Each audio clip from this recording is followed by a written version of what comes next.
Realtree's Midwest Whitetail is brought to you by Cabela's, Cuddyback, America's Best Bowstrings, Drake Non-Typical, Easton Arrows, Frigid Forage, Fuse, Grizzly Coolers, and Realtree.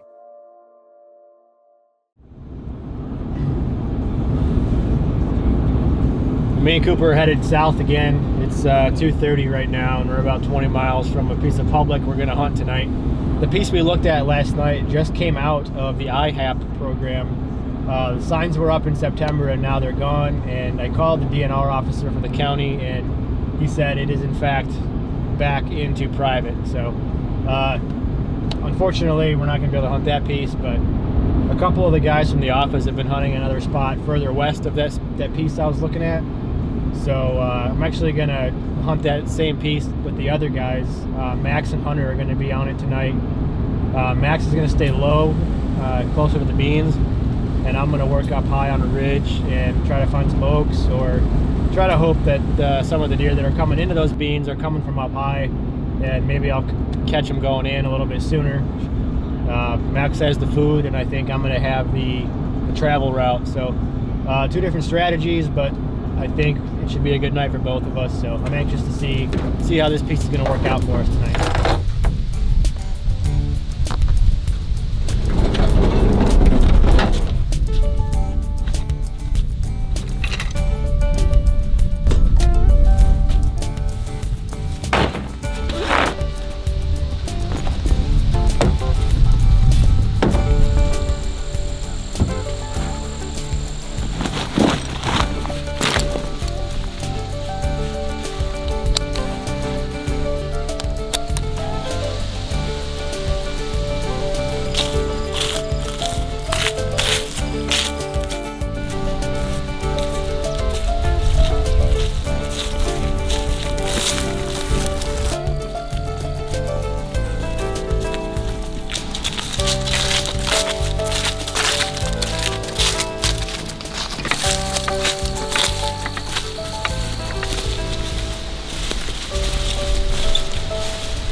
Face one this way, like into the crotch and all the trees, and the other one that way.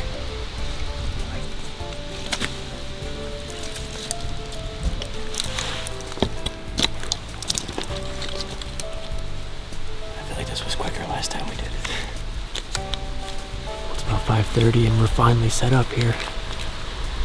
One thing's for sure is we need to practice getting this setup down, but if nothing else, we'll work some kinks out in our setup here. But we're on this oxbow on this creek right here, and we're right at the point where that oxbow starts to neck out and make a turn in the creek.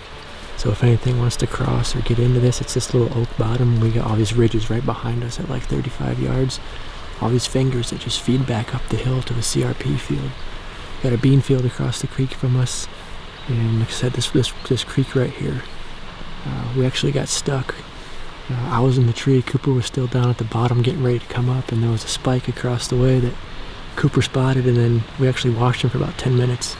Came to about 10 yards, Cooper was on the ground, and I was up in the tree. So if anything else does exactly that, I think we're in good shape. But it's a good sign anyway, we're in the right spot, and aside from taking about an hour to get set up, I think it might be worth it.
that's going to wrap it up for our first night in the public woods. So,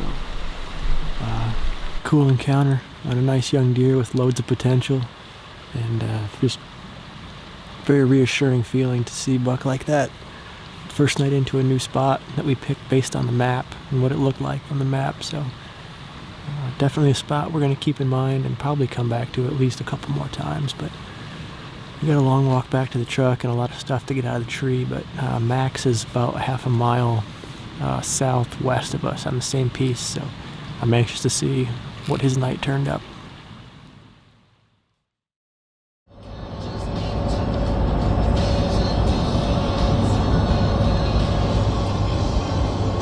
About 2:30 on October 11th, and we're making our way down to that same piece of public we hunted yesterday. Yesterday we did more of an observation sit, but it turned out being a pretty good hunt. It was real windy because that cold front rolled through yesterday, and then it got a lot less windy today.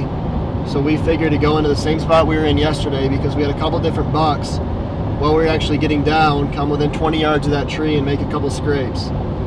Mitch was actually on the ground and I was working on getting the stands down, and he just got a little footage of those bucks at about 20 yards. So like I said, we're going to head into that same tree. I got Hunter behind the camera today, and one of Josh's buddies is going to be sitting about 400 yards off to the northwest. So we're going to be covering a lot of ground. We can see a lot from the tree, and like I said, the cold front rolled through, so we got perfect temperatures and high pressure, so it should be a pretty good night.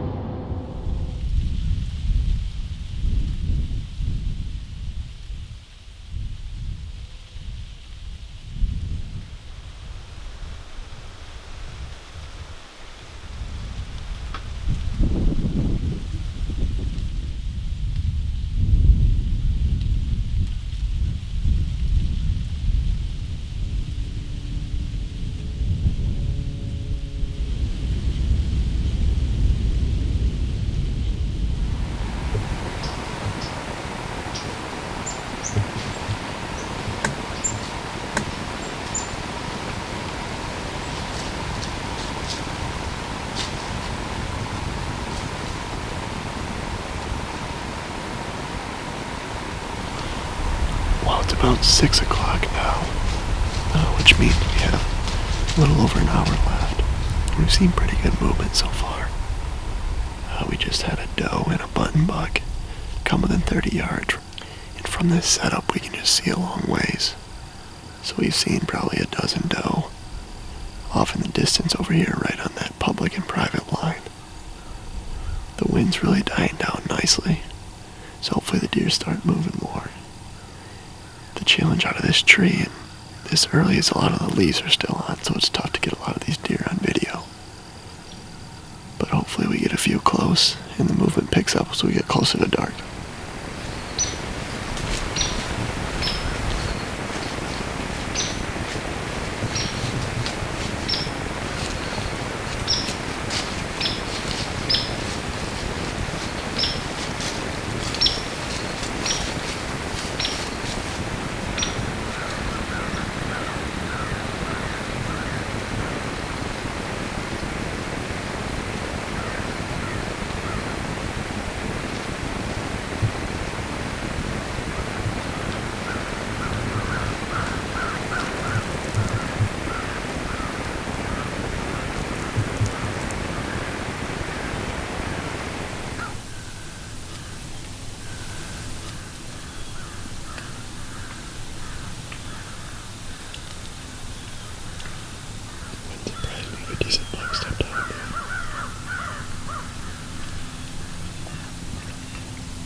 Well, within the last 15 minutes, we had what looked like 2 mature bucks step out about 200 to 300 yards to the north of us. So we're trying to think of a plan to set up a little further down this field edge the next coming days. I know there's a bigger CRP finger about 100 yards up to the north. It looks like that's right where they were coming out too, falling into this washout that's over there. It looks like just a big ditch. So I know the wind isn't good tomorrow or the next couple days, but hopefully we can get back in here soon and set up on them. It's just too dark to get any footage of them, so hopefully we'll be able to lay our eyes on them again soon.